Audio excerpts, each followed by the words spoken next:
Bonjour tout le monde et bienvenue dans le décryptage de la rédaction d'aujourd'hui, un décryptage qui vous est présenté par Florian Day et qui porte sur la fondation d'une maison d'édition.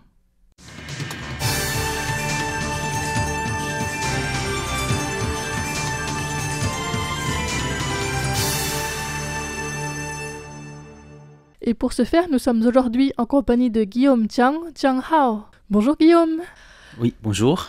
Donc tu es traducteur, éditeur et tu viens de fonder ta propre maison d'édition, Le Griffon. Oui, tout à fait. Est-ce que tu peux nous parler un petit peu de ce processus de création d'une maison d'édition? Comment ça se passe? Ok, bonjour à tous, je m'appelle encore une fois Guillaume et je suis à la fois éditeur et traducteur. Il y a plusieurs années, en fait, j'ai même travaillé comme pigiste ici au service français des RTI, donc j'ai donc un lien particulier avec ce lieu. Voilà, pour tout ce qui est maison d'édition, une fondation d'une maison d'édition, en fait, c'était par un concours de circonstances. Parce que j'ai commencé à travailler dans l'édition en 2016, il me semble, donc ça va faire 10 ans l'année prochaine. Et j'ai d'abord été éditeur chez Maitian, Ryefield Publications, et une maison d'édition bien connue à Taïwan pour les sciences humaines. Et j'y ai travaillé sur de nombreux classiques d'auteurs français et occidentaux. Et puis j'ai rejoint Locus Publishing, Dakuai Chubanshi, une autre maison de type généraliste, aussi renommée, réputée dans le milieu. Et en tant que traducteur, ma première traduction était L'Empire des signes de Roland Barthes. Et c'est d'ailleurs grâce à cela que j'ai pu me connecter à Maitian Chubanshi. Et ensuite, j'étais également impliqué dans l'association taïwanaise des traducteurs de français. Voilà, c'est un peu le côté traducteur. Donc après avoir quitté Locus Publishing, je suis devenu freelance pendant un moment et en prenant des traductions de l'édition en sous-traitance. Et c'est alors que j'ai rencontré, enfin, par divers hasards, le président Guo, monsieur Guo Chongxing de Dushu Gongheguo, de Book Republic, qui m'a encouragé à fonder ma propre marque d'édition sous la bannière de son groupe. Et Book Republic et le groupe cité où j'étais avant sont les deux plus grands groupes éditoriaux à Taïwan. Et le système de Book Republic, de Dushu Gongheguo, est un peu particulier parce qu'il donne un fonds de démarrage un peu comme un capital de lancement, mais le fonctionnement est en fait en mode autofinancement. C'est-à-dire tout doit rentrer dans le budget, que ce soit les salaires, tous les matériaux, les photocopies, tout ça. Donc si je veux que la maison survive le plus longtemps possible, il faut que je gère tout, je gère bien et que je sois rentable.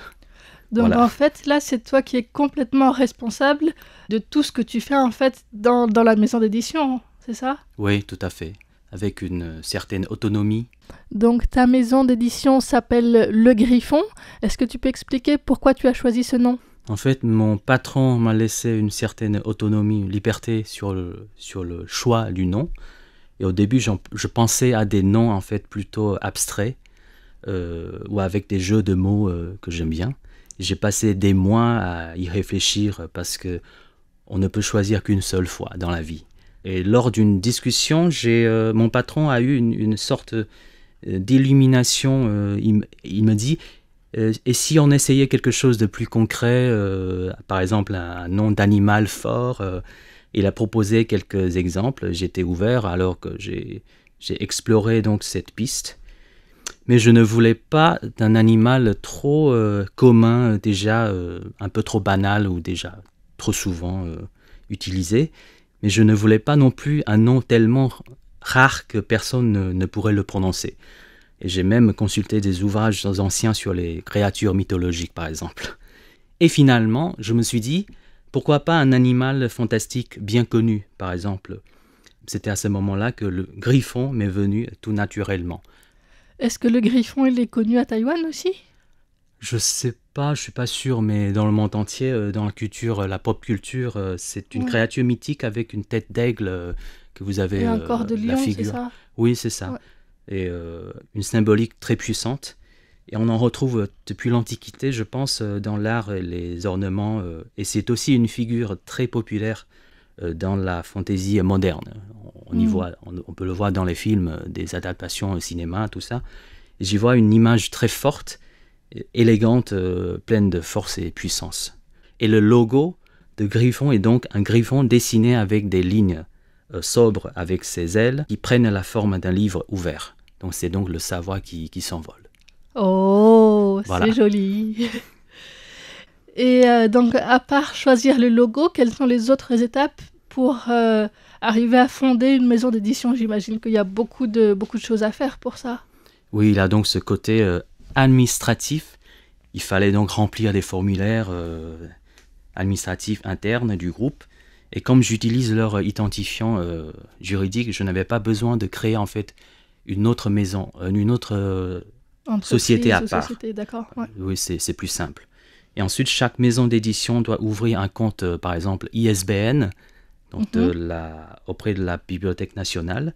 C'est pour pouvoir après enregistrer toutes les informations des livres.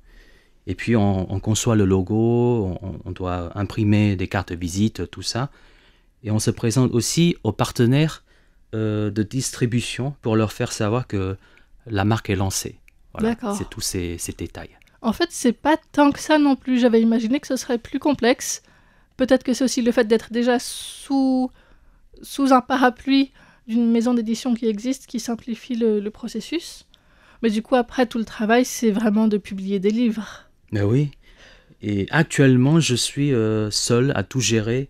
Donc les coûts de personnel étant très élevés, donc c'est très courant dans notre groupe. Il n'y a pas que moi, que mes collègues, et qui font pareil, c'est-à-dire les petits labels soient gérés par une seule personne pour économiser un peu. Et donc je fais tout moi-même, achat des droits, cession de droits, édition, promotion sur des réseaux sociaux, tout ça, animation des événements, sauf cas spécial ou projet vraiment très volumineux où je peux faire appel à des amis ou des gens qui vont m'aider pour ça. Sinon, ça sera très épuisant. Et jusqu'à l'impression aussi, en fait. Et la distribution en librairie, tout ça. Oui, mais on a une très belle équipe dans le groupe qui peut faire tout ça. Donc, il y a une partie qui est aussi prise en charge par Book Republic, c'est ça? Oui. D'accord. Pour l'instant, il y a 2 livres qui sont sortis, des traductions de livres français à la base. Est-ce que tu penses te spécialiser là-dedans ou bien faire aussi d'autres types de livres? Pour tout ce qui est traduction du français, des livres français, pas forcément tout en français.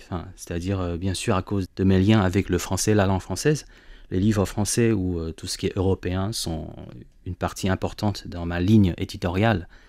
Mais à Taïwan, le marché des traductions du français est très fluctuant, donc je ne peux pas miser trop uniquement là-dessus. Mais comme dans mes expériences passées, je continue à me concentrer surtout sur les sciences humaines sociales, l'histoire, la culture populaire, les phénomènes sociaux ou les grandes questions de la société. Et je m'intéresse aussi à ce qui se publie en anglais, aussi en japonais, en allemand.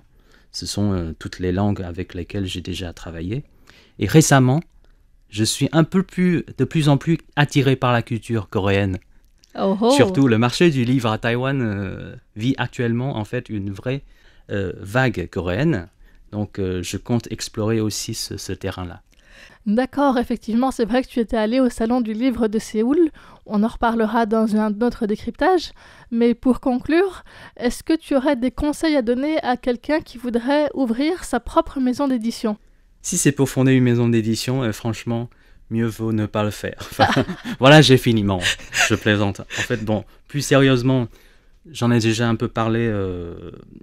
Si on veut vraiment se lancer, il faut bien calculer son budget, réfléchir au type de livre qu'on veut publier pour voir si ça peut vraiment répondre aux lecteurs, aux besoins des lecteurs. Est-ce que tous ces livres feront écho à notre époque, à notre société, à toutes les questions actuelles et présentes? Et il faut aussi voir que si ça peut suffire à faire survivre la maison. Pour l'instant, tu y es déjà? Pas encore? Ça se passe comment? Pas encore, c'est un art. Donc, à découvrir. Bon, on croise les doigts pour que ça aille de mieux en mieux. J'imagine que les livres que tu publies pour l'instant, ce sont aussi des livres qui peuvent se vendre sur du assez long terme. J'espère, Donc, surtout tout ce qui est philosophie française par exemple. Ouais. Voilà. Ça va pas faire un gros boom, j'imagine, à Taïwan, parce que la J'aimerais philosophie bien, française, mais c'est pas c'est le marché. c'est pas un manga, mais Comme un Demon Slayer, non, c'est pas ce type-là, mais Non. je croise les doigts. la richesse n'est pas pour demain, mais ça viendra un jour. Ah oui, Eh bien, merci beaucoup Guillaume et à bientôt pour un autre épisode. au revoir.